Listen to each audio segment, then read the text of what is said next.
Good evening, I'm Faye Kwan. Our top stories for tonight: Trump to host Netanyahu at the White House next week. And the US president also signs an order lifting most sanctions on Syria. That's coming up on AWANI International.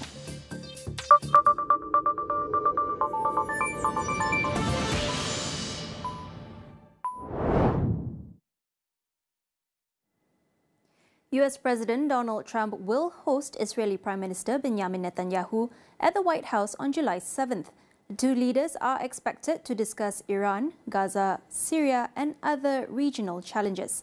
It will mark Netanyahu's third visit to the White House since Trump returned to office in January, and comes as the US deepens its involvement in Israel's war against Iran. Netanyahu's top advisor, Ron Dermer, is also in Washington this week to meet with White House officials. Trump has been pushing for a Gaza ceasefire and the return of remaining hostages, calling it a top priority amid rising civilian deaths. But just a day after he urged an end to the 20-month-old war, Israel ramped up its attacks on northern Gaza, killing at least 60 people on Monday. Trump's spokeswoman, Caroline Leavitt, says Washington is in constant communication with the Israeli government, adding that the president's main priority was securing a hostage release.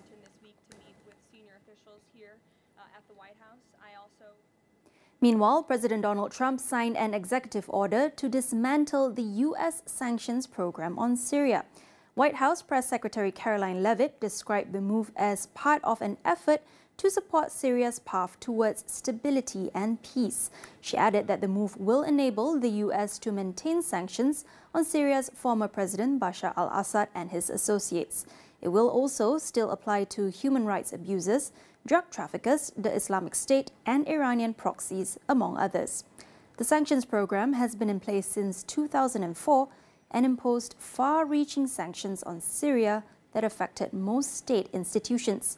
Trump's dismantling of the program now ends the country's isolation from the international financial system. The executive order also directs Secretary of State Marco Rubio to review Syria's designation as a state sponsor of terrorism. We'll be back with more after the break. Stay tuned.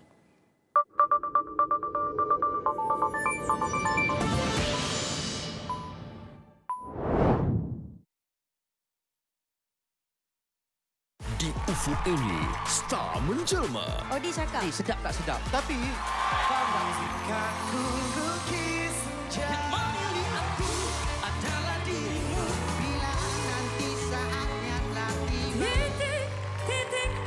awak star. I see you. Tetapi Di antara karisma dan vokal, star mana akan terus membakar? Race the Star Malaysia di Astro dan Astro Go. Di dalam setiap berita yang dibawa, konteks amat penting. Kami sentiasa membawakan yang tergempar dan terkini. Pastikan Astro AWANI menjadi pilihan anda, tidak kira di mana sahaja anda berada.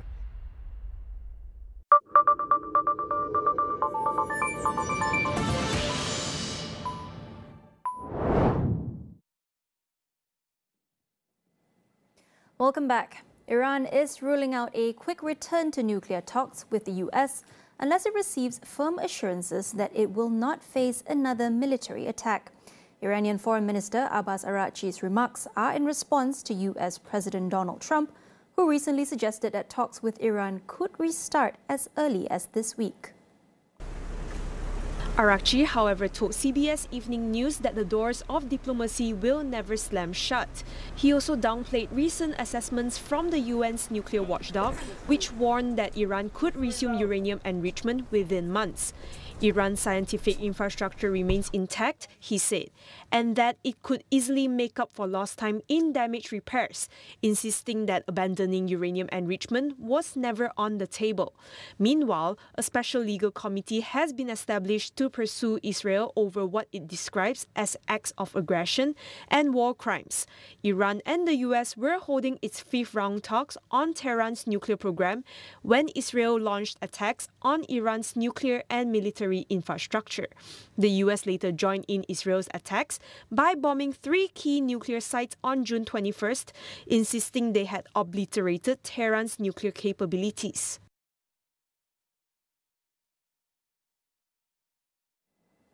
Meanwhile, US President Donald Trump is calling for a review of subsidies given to Elon Musk's companies, saying it could help cut government spending.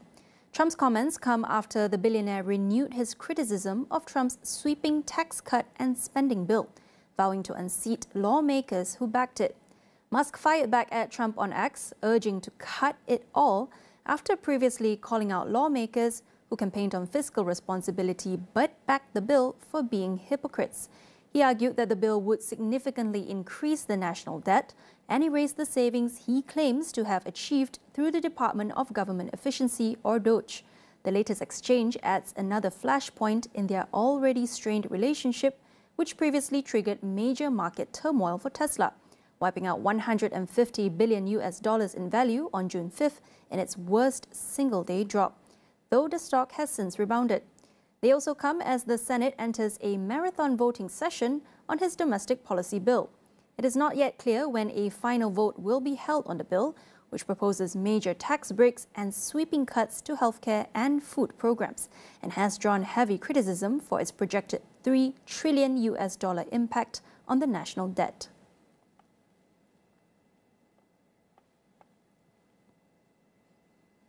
In other news, the Trump administration has accused Harvard University of violating the civil rights of Jewish and Israeli students. It has also threatened to cut off all federal funding to the institution in its latest restriction against the oldest university in the U.S. In a letter sent to Harvard President Alan Garber, a federal task force claimed its investigation found that Harvard had, in some instances, been a willful participant in anti-Semitic harassment of Jewish students, faculty, and staff. The letter added that a majority of Jewish students reported experiencing discrimination on campus, with a quarter saying they felt physically unsafe. It warned that failure to implement immediate changes would result in the loss of all federal financial support. Harvard has pushed back against the allegations in response, saying it had taken proactive steps to combat discrimination on campus. White House Press Secretary Caroline Leavitt later said discussions between the Trump administration and Harvard were taking place behind closed doors, but did not provide further details. Now, the Trump administration's sweeping cuts to U.S. foreign aid could lead to more than 14 million additional deaths by 2030. According to a new study published in The Lancet, this includes over 4.5 million children under the age of 5, or around 700 child deaths a year. The research highlights the scale of the rollback, with over 80% of programs at the U.S. Agency for International Development, or USAID, already cancelled. It warned that the funding cuts risk halting and even reversing 2 decades of health progress in the world's most vulnerable communities. Based off data from 133 countries, the researchers estimated that USAID programs helped prevent 91 million deaths between 2001 and 2021. The US by far is the world's largest humanitarian aid provider, operating in more than 60 countries. But that support has drastically shrunk since US President Donald Trump returned to the White House in January. The study comes as world and business leaders gather in Spain this week for a once-in-a-decade UN conference, hoping to revive the battered aid sector.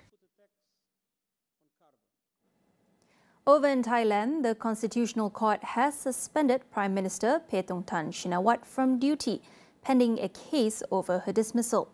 However, Paetongtarn will remain in cabinet as the new culture minister following a recent reshuffle. The court had taken on a petition from 36 senators that accused Paetongtarn of dishonesty and violating ethical standards under the constitution. The Prime Minister faced mounting criticism after the leak of a politically sensitive phone call with former Cambodian leader Hun Sen last month. It triggered domestic outrage and has left her coalition with a razor-thin majority. A key party has since withdrawn from the alliance and is expected to push for a no-confidence vote in Parliament. In response to the court's decision, Paetongtarn said she accepted the ruling and vowed to continue working for the country as a Thai citizen. In the interim, Thailand's Deputy Prime Minister will lead the government in a caretaker role.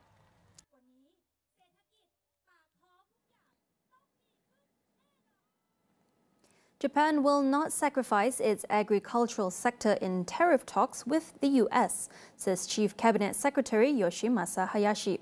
His remarks follow President Donald Trump's complaints that Japan isn't buying American rice and threatens to impose higher tariffs on Japanese exports. Hayashi said the government, however, would continue to engage in trade talks with the US towards a deal that maximizes Japan's national interests. With the July 9th US tariff deadline nearing, Japan has yet to secure a trade deal after nearly 3 months of talks. Tokyo has been pushing the US to drop a 25% tariff on Japanese cars and a 24% reciprocal tariff on other Japanese imports. Top trade negotiator and economy minister Ryosei Akazawa recently returned from his 7th trip to Washington, but declined to say whether rice was a part of those discussions. Meanwhile, South Africa is seeking more time to negotiate a trade deal with the Trump administration. This comes ahead of the July 9th US tariff deadline, according to the country's trade ministry. The government aimed to secure exemptions on key exports including autos, auto parts, steel and aluminium. In return, they offered to purchase liquefied natural gas from the US. The Department of Trade, Industry and Competition views a 10% tariff as a worst-case scenario.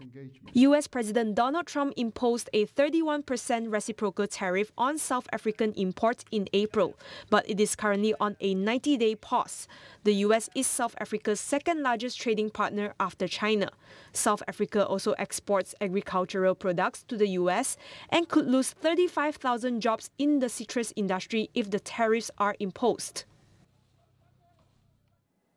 In other news, China is stepping up efforts to attract foreign investors by unveiling new tax breaks this week.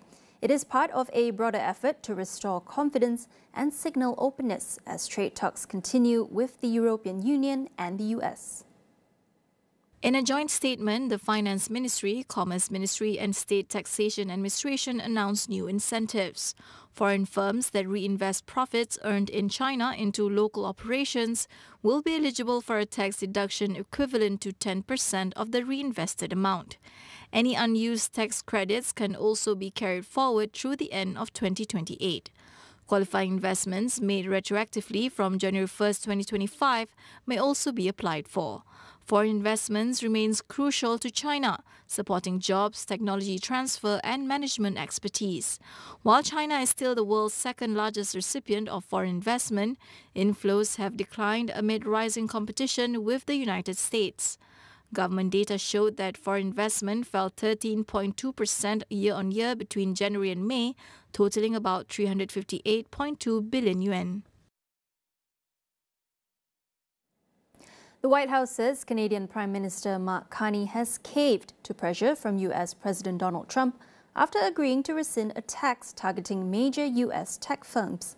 White House Press Secretary Caroline Leavitt said Carney had called Trump on Sunday night to confirm the reversal. Carney said the move was a part of a broader deal, confirming that renewed trade talks with Washington resumed on Monday. Trump had labelled the tax a blatant attack and abruptly halted trade talks with Ottawa last Friday, threatening new tariffs in response. The now-scrapped digital services tax would have imposed a 3% charge on Canadian revenues exceeding $20 million from companies like Amazon, Meta, Google and Apple. The report wraps up AWANI International for tonight. Stay tuned for our reports on the rivalries, strategies and the shifts behind the power affairs driving the new global order. Visit international.astroawani.com for more and be sure to follow our social media accounts at Power Affairs. I'm Faye Kwan. Thank you for watching and good night.